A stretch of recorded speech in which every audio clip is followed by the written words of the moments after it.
For years, Britney Spears has been living under a legal conservatorship with her every move being controlled. And until the Free Britney movement took off in 2018, nobody could see what was going on.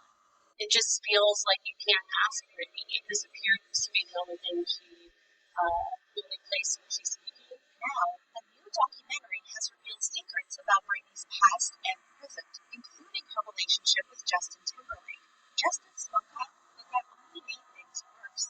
This apology from Justin Timberlake is too little, too late. Both women have been scarred for life by events he used to hurt his career. And for the first time, Britney herself appeared to address the shocking documentary. We have the full kennel, and it's about to spill. Before I get into the story, I just want to put out a disclaimer. Please do not send any hate to Britney Spears, Justin Timberlake, Kevin Federline, or anyone else mentioned in this story. This video is simply meant to report on the news. Since 2008, Britney Spears has been embroiled in a legal conservatorship over her finances and her person. Essentially, she is legally unable to make decisions over her professional and private life. In recent years, fans and the public in general have raised concerns over the way Britney has been treated within the conservatorship and questioned why it remains in place over 10 years later. As a result, the Free Britney movement was born, and a renewed interest was sparked in Britney's life and career. For more information on the Free Britney movement and Britney's conservatorship, our previous series on Britney will be linked in the description box below. On February 5th, the New York Times released a documentary on Britney Spears' life, career, and conservatorship titled Framing Britney Spears. The documentary chronicles Britney's meteoric rise to fame, her public downfall, and the conservatorship she's lived in. Britney grew up in Kentwood, Louisiana, a small town in the heart of the Bible Belt, a region in the southern United States that is typically socially conservative. She sang in her church choir, and from an early age, her talent was clear to anyone in Kentwood. Britney's parents, Jamie and Lynn, wrote to Nancy Carson, a children's talent agent, unsure of what to do with a child with that kind of talent. They asked Nancy for help, and Nancy said she wanted to meet Britney. Nancy described Lynn as being sweet and proud of her daughter, and said Jamie was also proud of her, but was more concerned about the financial part of Britney's career. Lynn and Britney agreed to go to New York City to work on honing Britney's talent through voice lessons, acting lessons, dancing lessons, and auditions. Around this time, Nancy described Britney as a funny, sweet, wonderful little girl. Nancy said Jamie occasionally visited his wife and daughter in New York. He wanted to make sure the money they were spending on Britney's training in New York was worthwhile, since the working-class family was not making much money. The training led to an audition with the all-new Mickey Mouse Club. She was cast, and Nancy said she loved her time on the show. When it ended, Britney went back to Louisiana and lived life as a normal high schooler. Nancy said she started looking for auditions, but it would have been too financially difficult to go back and forth between New York and Kentwood. However, Britney expressed an interest in being a singer and made a demo tape. In 1997, Britney signed a record deal with Giant Records. Lynn asked Felicia Culotta, an old family friend who was living in New York, if she would be able to travel with Britney as her chaperone, since Lynn had to look after Britney's younger sister, Jamie Lynn. Kim Kyman, Jive's senior director of marketing at the time, said she was impressed with Britney's professionalism, saying she took her career seriously. I thought, this is the style. This is a girl that's coming from strength, your friend that you kind of idolize a little bit, but that, at the end of the day, has the same kind of hopes and dreams that you do. At this point in the documentary, the differences between Britney's father and mother become more clear. Jamie Spears wasn't around much when Britney was growing up. He struggled with alcohol and went to rehab. He also struggled financially and bounced between jobs, some of which included being a construction worker and a cook. He tried to open a gym business, but that also didn't work out. He eventually filed for bankruptcy. Meanwhile, Lynn Spears constantly supported her daughter and would do whatever it took for Britney to be a star and for the family to succeed. When asked about Britney's parents' role in her success, Kim Kyman praised Lynn, but had little to say about Jamie. I never talked to her father. The only thing Jamie ever said to me was, my daughter's going to be so rich, she's going to buy me a boat. That's all I'm going to say about Jamie. In 1998, Britney released her first single, Maybe One More Time. The song and the music video were both in nature, but Wesley Morris, the critic at large for the New York Times, explained the appeal. You're seeing a person who reminds you in some ways of you. It isn't this part that seems cool, it's her control and command over herself and her space that seems cool. And Hyman added, she just captures that dichotomy so well of what a teenage girl is. Teenage girls want to be adult women, but they also are kids.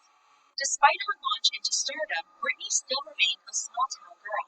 Alicia recalled that one of the first things Britney did once she started getting popular was drive around Kenwood and give $100 bills to people around town. However, throughout her rise to fame, there seemed to be a focus on her sexuality in a way that wasn't as prominent for pop stars that came before her. The documentary showed several moments from the late 90s and early 2000s where interviewers repeatedly bring up her body and the way she dressed, saying she didn't appear to be innocent. Haley Hill, a former fashion director for Teen People and Britney's former stylist, said, I worked with all the boy bands, all of them. Not one of the boys was ever under any scrutiny. Wesley Morris explained that Britney's arrival in pop culture came in the midst of the scandal between President Bill Clinton and Monica Lewinsky that dominated the American news cycle. And it's this really charged moment in the country where we're talking about in a way that we had never been talking about or hadn't been for a long time. One interesting thing to note about this point in Britney's career is how she seemed to maintain self-control over her career and image.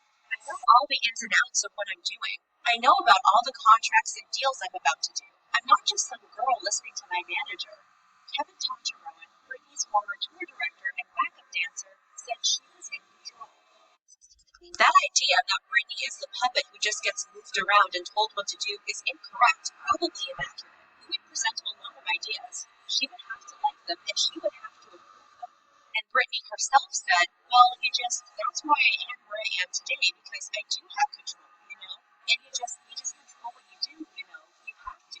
Otherwise you get sucked in by people that are not necessary. In 1999, Britney began dating Justin Timberlake, her former co-star on the all-new Mickey Mouse Club. At the time, both of their pop careers were skyrocketing, and their fans and the general public were obsessed with their relationship. The media in particular was interested in anything they could learn about them and their relationship, including their history. At one point, Britney was asked if she was a virgin. This was her answer. Yes, I am a virgin, and I definitely want to try and have sex till I'm married. I just want to wait for that special someone. Then, in 2002, Britney and Justin broke up, and the way both stars were viewed post-breakup was drastically different. Magazine covers at the time implied that Britney was to blame for the end of the relationship. Justin quickly took control of the narrative and implied in interviews and his music that Britney cheated on him. The most prominent example of this happening is the music video for his hit single, Cry Me a River. The song's lyrics are about a broken-hearted man trying to move on from his ex-girlfriend who cheated on him. At the time of the song's release, Justin didn't say if the song was about his breakup with Britney, but in 2011, Justin and producer Timbaland confirmed the song was inspired by her. According to Timbaland, Justin had seen Britney at a concert, and Britney had spoken about him during the show, which upset him. Justin said, I was on a phone call that was not the most enjoyable phone call. I walked into the studio, and he, Timbaland, could tell I was visibly angry. Timbaland recalled, I was like, man, don't worry about it. And he was like, I can't believe she did that to me. And he was like, you are my son, you are my earth. In the music video, Justin is shown breaking into the home of his ex-girlfriend, who bore a striking resemblance to Britney, and filming himself and another woman engaging in intimate activity. After the other woman leaves, Justin waits for his ex to return. He follows her around her home and hides in a closet as she showers. He leaves the closet and gets closer to her, touching the shower glass. His ex senses someone else is in the home and turns around, but Justin's not. The video ends with Justin's ex going into her bedroom, where the video Justin made with the other woman plays on the TV. Around this time, Justin made multiple media appearances promoting his new album, and also answered intimate questions about his relationship with Britney. In one radio interview, Justin was asked if he slept with Britney. Did you Britney Spears? Yes or no? Oh man, come on man. Okay, I didn't. Wesley Morris explained the misogyny that allowed Justin to succeed while Britney was vilified. And when it's time for people to come in a misogynistic culture for a woman, there's a whole apparatus ready to do it. He also summarized how Britney was treated. The way that people treated her, to be very high school about it, was like she was the school's. And in a primetime interview with ABC's Diane Sawyer, one of Sawyer's questions focused on the breakup and Britney's role in it. He flew on television and pretty much said, "You broke his heart. You did something that caused him so much pain, so much suffering. What did you do?" The focus seemed to mostly be on what she did to end the relationship instead of what Justin did, or if Justin's version was correct to begin with. There was also an increased amount of scrutiny on her being a bad role model to American kids because of her perceived sexual image. That same interview with Diane Sawyer showed a clip from the wife of the governor of Maryland berating Britney. Really, if I had the opportunity to shoot Britney Spears, I think I would. After Britney watched the clip, she was visibly uncomfortable. "Oh, that's horrible. That's really bad. But that's really sad that she said that. I'm not here to, babysit her kids." When she was later asked about her tough year, she struggled to get through her answer and began to cry before asking to take a break. Haley Hill pointed out how Britney struggled with handling depression. There's just that invisible line that seemed to exist then that nobody knew how to handle. Then, in 2004, Britney began dating Kevin Federline, a backup dancer, and the media attention on her reached new heights, partially because Kevin began his relationship with Britney, though his ex-fiancée was pregnant with their second child. Britney's phone was the photography director for the magazine Us Weekly at the time. When he had a substantial budget, he said the magazine would spend about $140,000 a week on images. Over a year, Us Weekly could spend around $7 to $8 million.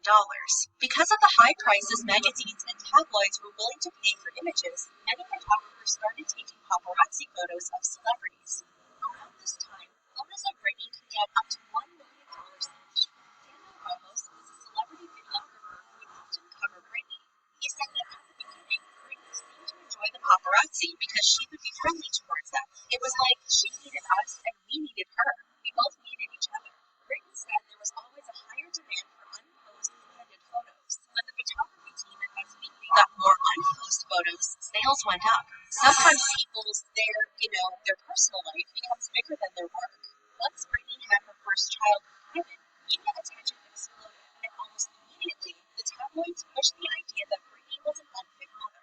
In June 2006, Britney appeared on Dateline, where she's interviewed by Matt Lauer about the dangers of the tabloid press.